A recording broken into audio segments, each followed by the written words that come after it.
അങ്ങനെ ഇന്ത്യൻ പ്രധാനമന്ത്രി നരേന്ദ്രമോദിയും ട്രൂത്ത് സോഷ്യൽ മീഡിയ പ്ലാറ്റ്ഫോമിൽ. ഇതോടെ ട്രൂത്ത് സോഷ്യൽ മീഡിയയിൽ ചേരുന്ന ചുരുക്കം ചില ലോക നേതാക്കളിൽ ഒരാളായി മോഡി മാറി.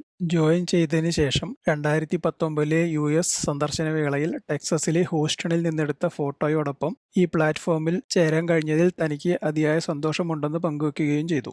ഇന്നലെ ജോയിൻ ചെയ്തതിന് ശേഷം ഒറ്റ ദിവസം കൊണ്ട് 26,000-ൽ പരം ഫോളോവേഴ്സ് ആവുകയും ചെയ്തു. നേരത്തെ മോഡി അംഗത്വം എടുത്ത ഉടനെ അമേരിക്കൻ പ്രസിഡന്റ് ഡൊണാൾഡ് ട്രംപിനെയും വൈസ് പ്രസിഡന്റ് JD വാൻസിനെയും പിന്തുടരുകയും ചെയ്തിരുന്നു. തൊട്ടു പിന്നാലെ തിങ്കളാഴ്ച പോഡ്കാസ്റ്റർ ലെക്സ് ഫ്രിഡ്മാനുമായി മോഡി നടത്തിയ അഭിമുഖത്തിന്റെ ലിങ്ക് പങ്കുവയ്ക്കുകയും ചെയ്തു.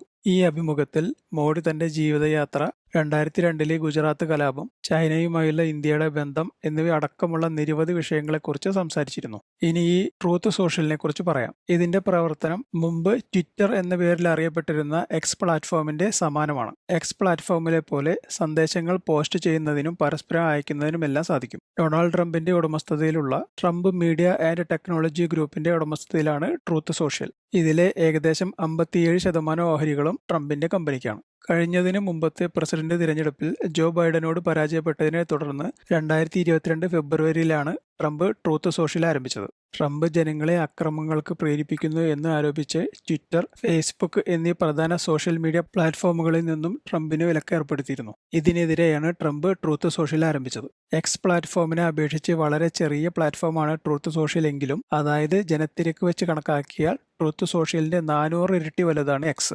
നരേന്ദ്രമോദിയുടെ അംഗത്വത്തോടുകൂടി ട്രൂത്തിലെ അംഗങ്ങളുടെ എണ്ണം ഗണ്യമായി വർദ്ധിച്ചുകൊണ്ടിരിക്കുകയാണ്.